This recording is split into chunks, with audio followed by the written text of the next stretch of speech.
I grew up to study the brain because I have a brother who has been diagnosed with the brain disorder schizophrenia.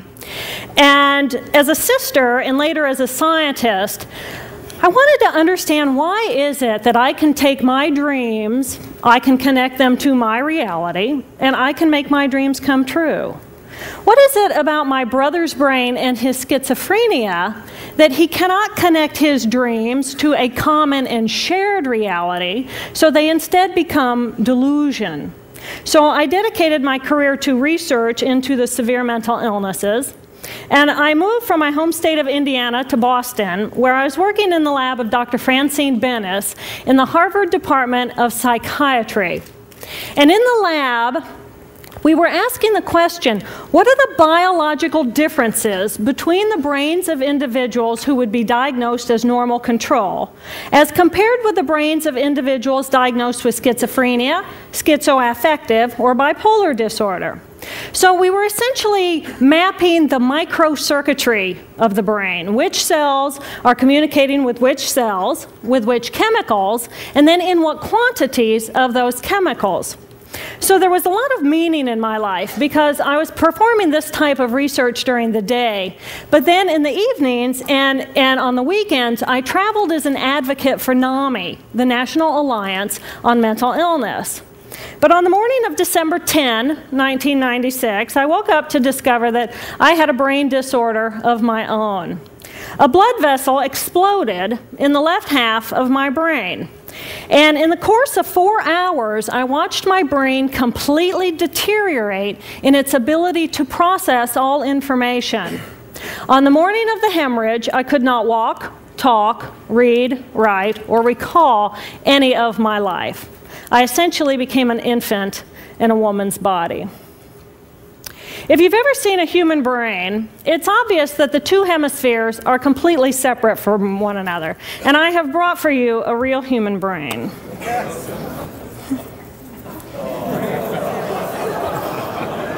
Thank you. So this is a real human brain. This is the front of the brain, the back of the brain with the spinal cord hanging down. And this is how it would be positioned inside of my head. And when you look at the brain, it's obvious that the two cerebral cortices are completely separate from one another. For those of you who understand computers, our right hemisphere functions like a parallel processor, while our left hemisphere functions like a serial processor. The two hemispheres do communicate with one another through the corpus callosum, which is made up of some 300 million axonal fibers. But other than that, the two hemispheres are completely separate.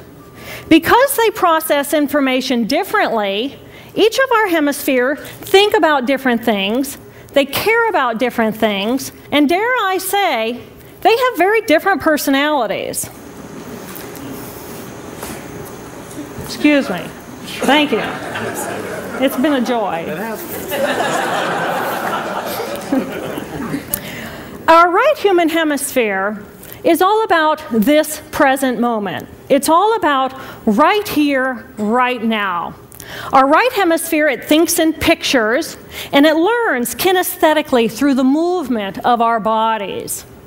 Information in the form of energy streams in simultaneously through all of our sensory systems, and then it explodes into this enormous collage of what this present moment looks like, what this present moment smells like and tastes like, what it feels like, and what it sounds like. I am an energy being connected to the energy all around me through the consciousness of my right hemisphere. We are energy beings connected to one another through the consciousness of our right hemispheres as one human family. And right here, right now, we are brothers and sisters on this planet, here to make the world a better place. And in this moment, we are perfect, we are whole, and we are beautiful. My left hemisphere, our left hemisphere, is a very different place. Our left hemisphere thinks linearly and methodically. Our left hemisphere is all about the past, and it's all about the future. Our left hemisphere is designed to take that enormous collage of the present moment and start picking out details, and more details about those details. It then categorizes and organizes all that information, associates it with everything in the past we've ever learned, and projects into the future all of our possibilities. And our left hemisphere thinks in language. It's that ongoing brain chatter that connects me and my internal world to my external world.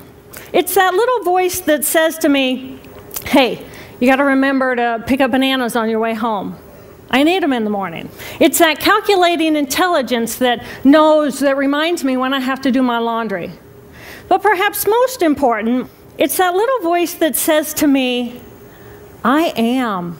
I am. And as soon as my left hemisphere says to me, I am, I become separate. I become a single, solid individual, separate from the energy flow around me and separate from you. And this is the portion of my brain that I lost on the morning of my stroke.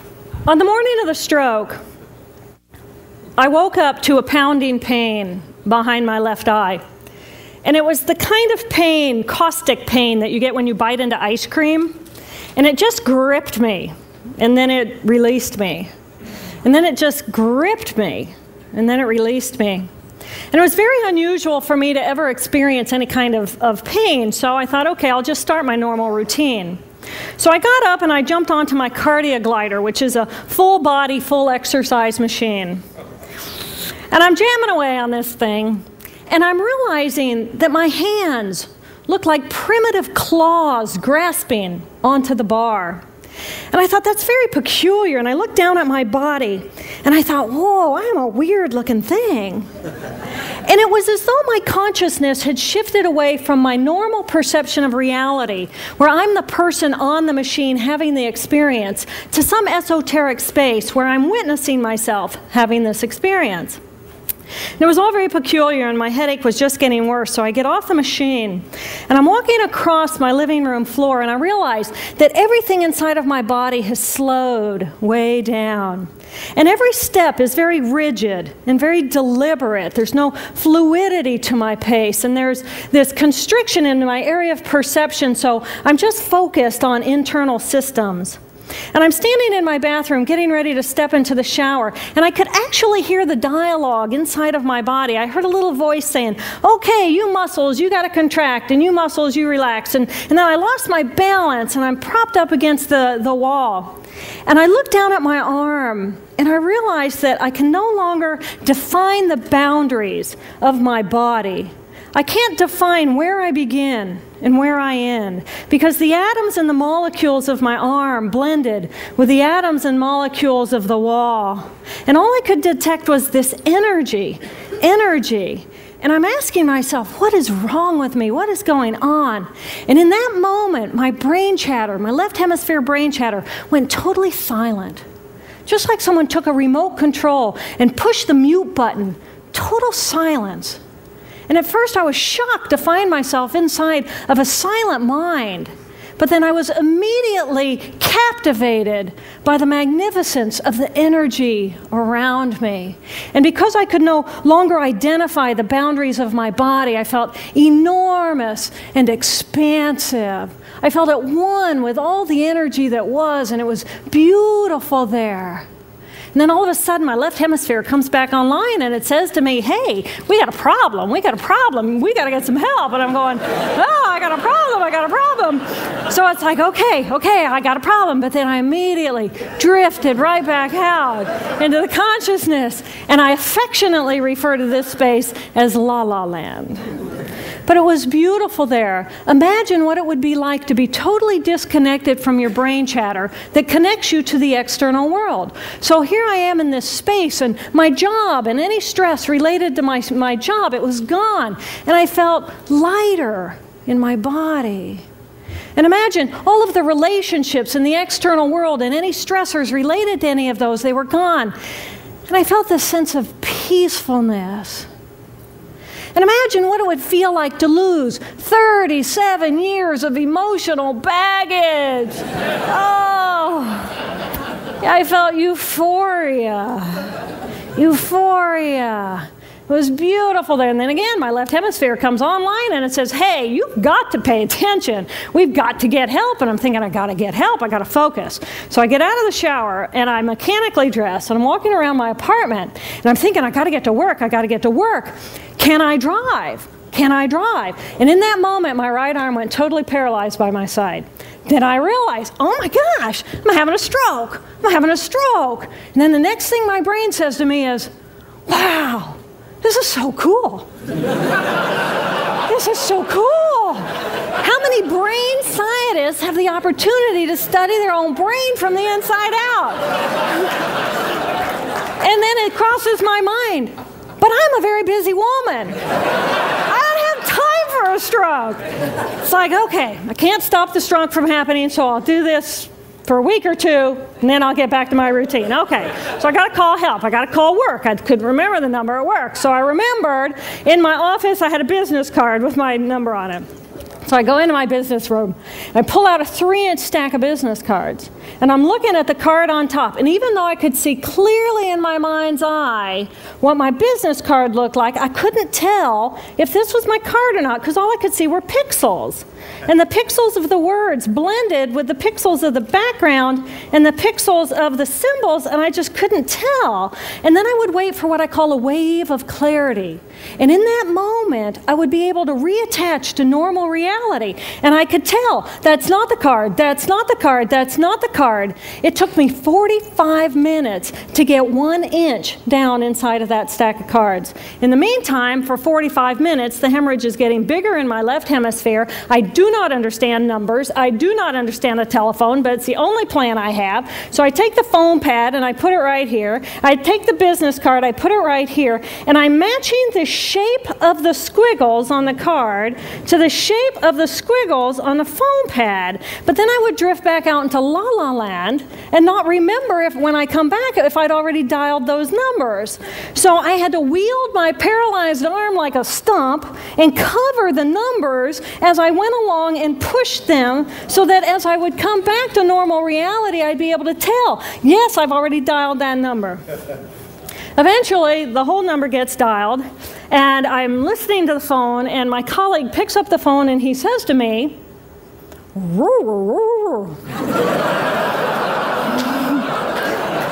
I think to myself, oh my gosh, he sounds like a golden retriever.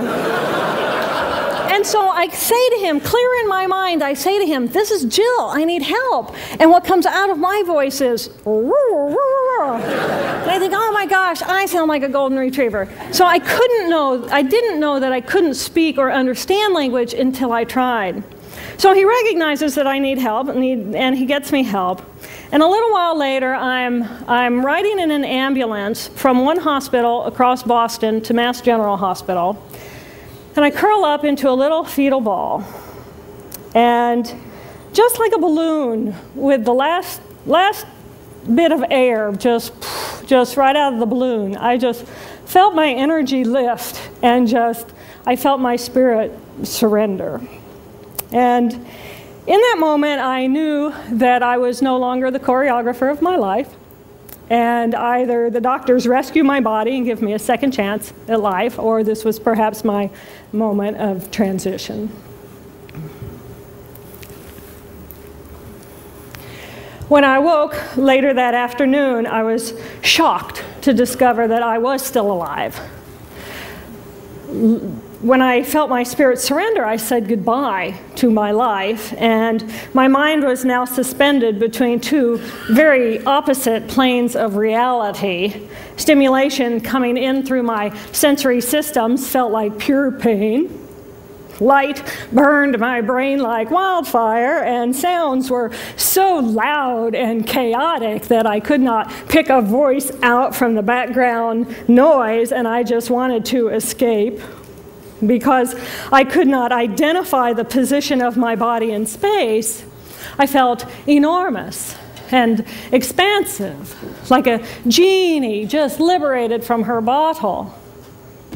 And my spirit soared free like a great whale gliding through a sea of silent euphoria. nirvana. I found nirvana. And I remember thinking there's no way I would ever be able to squeeze the enormousness of myself back inside this tiny little body. But then I realized, but I'm still alive. I'm still alive, and I have found nirvana. And if I have found nirvana and I'm still alive, then everyone who is alive can find nirvana. And I pictured a world filled with beautiful, peaceful, compassionate, loving people who knew that they could come to this space at any time and that they could purposely choose to step to the right of their left hemispheres and find this peace. And then I realized what a tremendous gift this experience could be. What a stroke of insight this could be to how we live our lives. And it motivated me to recover. 2.5 weeks after the hemorrhage, the surgeons went in and they removed a blood clot the size of a golf ball that was pushing on my language centers. Here I am with my mama, who's a true angel in my life. It took me 8 years to completely recover. So, who are we? We are the life force power of the universe with manual dexterity and 2 cognitive minds. And we have the power to choose moment by moment who and how we want to be in the world. Right here, right now, I can step into the consciousness of my right hemisphere where we are. I am the life force power of the universe. I am the life force power of the 50 trillion beautiful molecular geniuses that make up my form, at one with all that is. Or I can choose to step into the consciousness of my left hemisphere, where I become a single individual, a solid, separate from the flow, separate from you. I am Dr. Jill Bolte Taylor, intellectual, neuroanatomist. These are the we inside of me. Which would you choose? Which do you choose? And when? I believe that the more time we spend choosing to run the deep inner peace circuitry of our right hemispheres, the more peace we will project into the world, and the more peaceful our planet will be. And I thought that was an idea worth spreading.